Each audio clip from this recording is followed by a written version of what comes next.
अच्छा हुआ आप जल्द आ गए। हाँ। एक के बाद एक मुसीबत सामने आ रही है। पहले कार पर हमला हुआ और फिर घर पर। इंशाल्लाह सब ठीक हो जाएगा। इंशाल्लाह। मैडम रियान तो ठीक है ना? हाँ ठीक है। अली, हमने ये पता लगाना है कि ये सब किसने किया और क्यों किया। आखिर इसके पीछे वजह क्या है। गाड़ी यहाँ पर है? जी हाँ, आइए। चलो चलते हैं, देखते हैं। इसे जल्दी से ऊपर करो।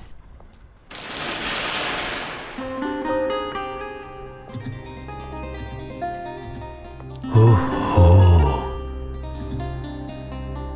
समझ नहीं आ रहा मीरान इस कार से जिंदा कैसे बच गया। हाँ,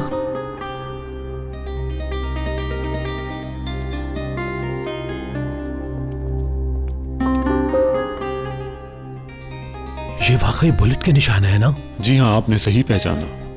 इन निशानों से तो लगता है गोलियां बहुत करीब से चलाई गई थी। क्या? पूरी गाड़ी पर गोलियों के निशान है, लेकिन फिर भी मीरान बच गया। या अल्लाह, मैं तो ये सब कुछ देखकर बहुत कंफ्यूज हो गया हूँ। जिंदा बच गया मीरान कैसे मुमकिन है? मुमकिन नहीं है। सबसे पहले मीरान के लिए जाल बिछाओ और फिर उसे जिंदा छोड़ दो। तो ये बात है।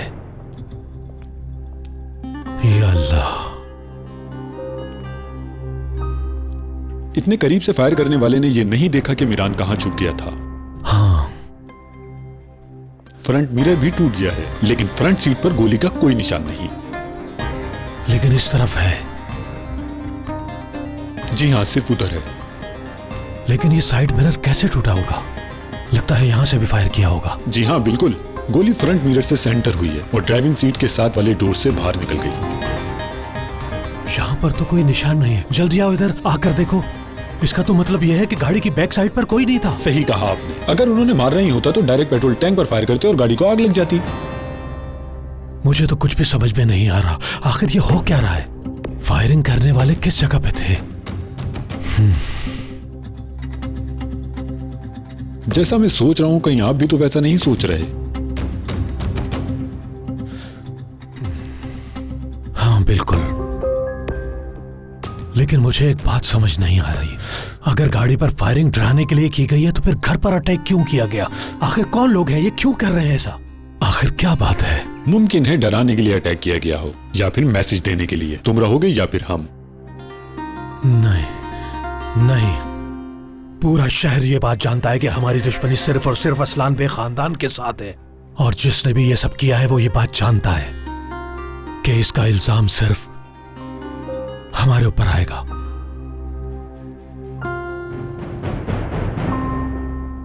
लेकिन इसके पीछे आखिर क्या मकसद छुपा हुआ हो सकता है, यह हमें जानना होगा। तुम अभी फौरन कार जाओ और वहां जाकर मालूम करो कि असलान बे खानदान की वहां किसी से दुश्मनी तो नहीं थी, और अगर थी तो उसकी पूरी डिटेल मुझे भेजो। जैसा आप कहें, निकालता हूं सारी डिटेल। टाइम जाया मत करना। मुझे किसी भी कीमत पर यह मैटर सॉल्व करना होगा, चाहे कुछ भी कीमत अदा करनी पड़े। अब जाओ और जाकर मुझे सारी डिटेल फौरन भेजो। ठीक है सर। जाओ।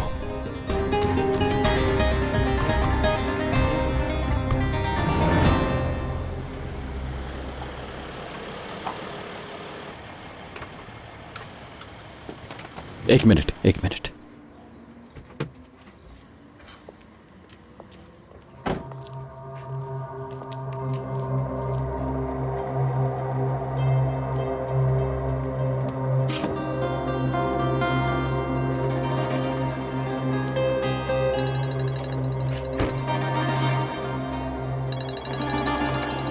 हाँ बोलो।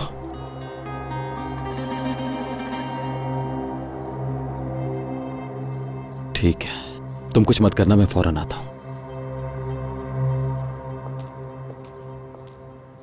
रियान, एक जरूरी काम है, मैं थोड़ी देर में वापस आता हूं। मीरान, कहाँ जा रहे हो तुम?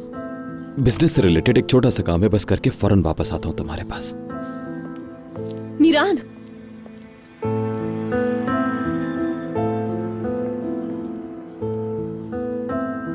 अम्मी से मिलवाने के लिए तुम्हारा शुक्रिया। बहुत सी चीजें आसान हो जाती हैं जब तुम मेरे साथ होते हो।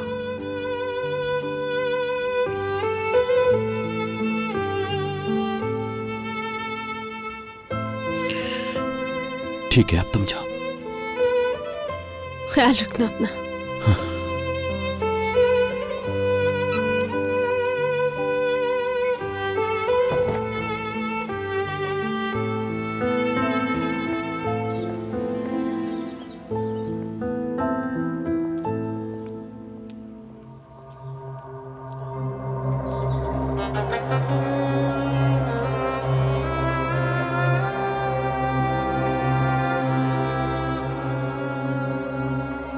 महमूद!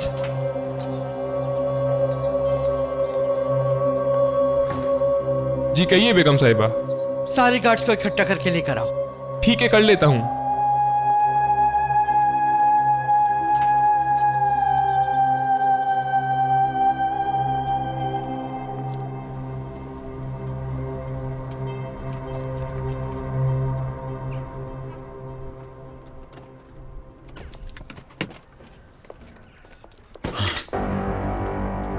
खिजर शाहदोलो, तुम यहां पर क्या कर रहे हो? हाँ, मकसद क्या है आने का? अपने खिलाफ सबूत खत्म करने आए हो? तुम पर जिन लोगों ने अटैक किया है उनसे मेरा कोई लेना देना नहीं है। मैं सिर्फ और सिर्फ सच की तलाश में यहां आया हूं। ये सब कौन कर रहा है मालूम हो जाएगा। तुम ये समझते हो कि मुझे अपनी बेटी की जिंदगी की परवाह नहीं है? बस थोड़ा इंतजार करो, बहुत जल्द सारे सबूतों के साथ सच्चाई तुम्हारे सामने लेकर आऊंगा ताकि तुम्हें सच और झूठ का मालूम हो सके। और एक बात, मेरी बेटी भी तुम्हारी ये सच्चाई देखेगी, ये वादा है तुमसे। तो मैं उस दिन का बेसब्री से इंतजार करूंगा। एक दिन रेयान को सारी सच्चाई पता चलेगी, लेकिन वो सच्चाई जो उसकी फैमिली आज तक उससे छुपाती आ रही है, उसके खानदान की असलियत। तुम्हारी इस दिखावे की मोहब्बत को एक दिन तुम्हारी बेटी जरूर जान जाएगी खिजर शाहदोलो, और उस वक्त आकर तुमसे अपना इंतकाम लूंगा मैं। वो दिन जरूर आएगा जब सारी सच्चाई देखकर तुम्हारी आंखें खुलेंगी मीरान असलान पे। देखना तुम, और उस दिन तुम अकेले रह जाओगे और कोई साथ नहीं होगा। पछताओगे एक दिन तुम और खुद से ही नफरत करोगे और ये सवाल करोगे कि मैंने क्यों किया ऐसा। अब हट जाओ मेरे रास्ते से।